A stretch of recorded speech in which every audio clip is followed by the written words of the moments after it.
Friends welcome back to my channel Keerthika's kitchen diary.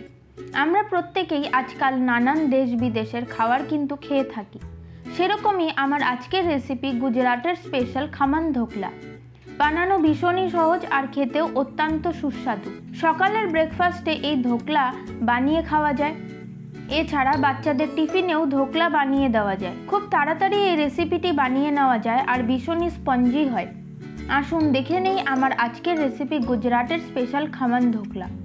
আর ভিডিওটি ভালো লেগে থাকলে অবশ্যই একটি লাইক শেয়ার আর চ্যানেলটিকে সাবস্ক্রাইব করে পাশে থাকা বেল আইকনটি ক্লিক করে নেওয়ার অনুরোধ রইল, যাতে আমার এরকম নানান ধরনের রেসিপিগুলো সবার আগে আপনাদের কাছে পৌঁছে যায়। তো ধোকলা বানানোর জন্য এখানে আমি নিয়ে নিচ্ছি আগে থেকে চেলে নেওয়া 1 কাপ পরিমাণে ছোলার ডালের বেসন। এরপর এর মধ্যে দিয়ে দেব স্বাদ অনুযায়ী নুন, 1 টেবিল চামচ চিনি, হাফ চা চামচ পরিমাণে হলুদ গুঁড়ো, 4টে মিহি করে কুচিয়ে রাখা কাঁচা লঙ্কা, 1 টেবিল চামচ মিহি করে কুচিয়ে নেওয়া। এবারে সমস্ত কিছু দিয়ে বেসনটাকে খুব ভালো করে মিশিয়ে নেব। মিশিয়ে নেওয়ার পর এর মধ্যে দিয়ে দেব 1 টেবিল চামচ পরিমাণে পাতি লেবুর রস। এটাকেও খুব ভালো করে মিশিয়ে নেব। এবারে অল্প অল্প করে জল দিয়ে একটা ব্যাটার তৈরি করে নেব।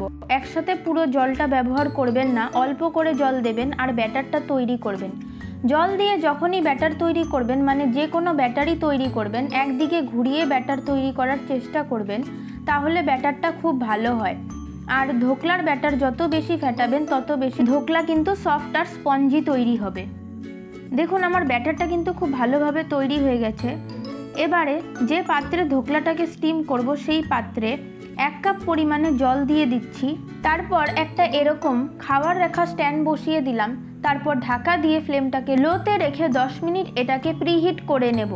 তারপর ধোকলার যে ব্যাটারটা তৈরি করে রেখেছিলাম ওর মধ্যে সবশেষে দিয়ে দেব ইনো দিলে ধোকলা স্পঞ্জি হয়। আপনারা চাইলে বেকিং সোডা বা বেকিং পাউডারও ব্যবহার করতে পারেন।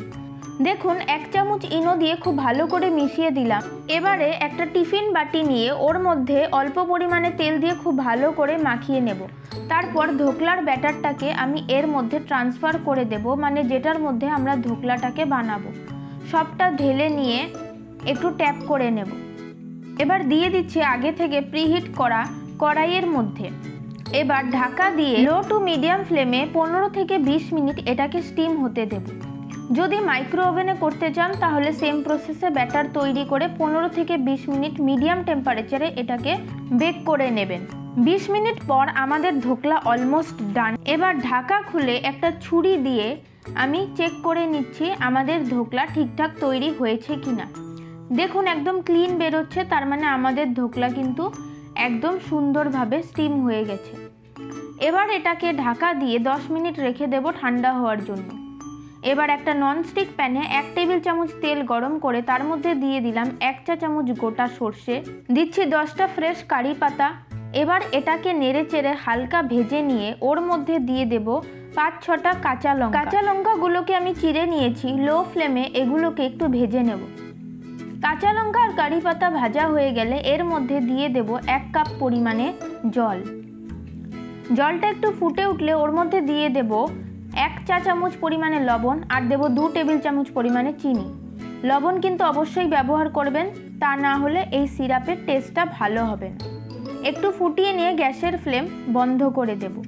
ততক্ষণে আমাদের ধোকলাটাও ঠান্ডা হয়ে গিয়েছে। এবারে ধোকলার বাটিটাকে আমি বের করে নেব।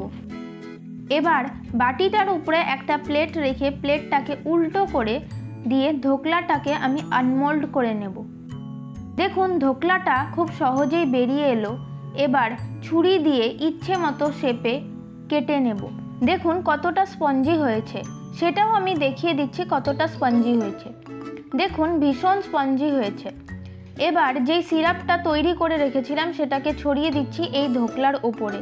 একটা কথা মনে রাখবেন, যখন এই সিরাপটা ছড়াবেন তখন এই সিরাপটা যেন খুব বেশি গরম না থাকে আর ধোকলাটাও যেন খুব বেশি গরম না থাকে, দুটোই যেন হালকা গরম থাকে। দেখুন আমার সমস্ত সিরাপটাই ছড়ানো হয়ে গিয়েছে। তৈরি হয়ে গেল একদম স্পঞ্জি খামান ধোকলা। রেসিপিটা কেমন লাগলো অবশ্যই জানাবেন। যদি ভালো লেগে থাকে তাহলে বাড়িতে অবশ্যই আপনারা ট্রাই করে দেখতে পারেন। আমার চ্যানেলে নতুন হলে চ্যানেলটিকে সাবস্ক্রাইব করে পাশে থাকা বেল আইকনটাকে অবশ্যই প্রেস করে দেবেন, যাতে আমার ভিডিওগুলো খুব খুব তাড়াতাড়ি আপনাদের কাছে পৌঁছে যায়। আর ভিডিওটিকেও একটি লাইক ও শেয়ার করে দেবেন। আজকের মতো এই পর্যন্ত, আবার চলে আসবো নতুন কোনো রেসিপি নিয়ে। ভালো থাকবেন, সুস্থ থাকবেন, ধন্যবাদ।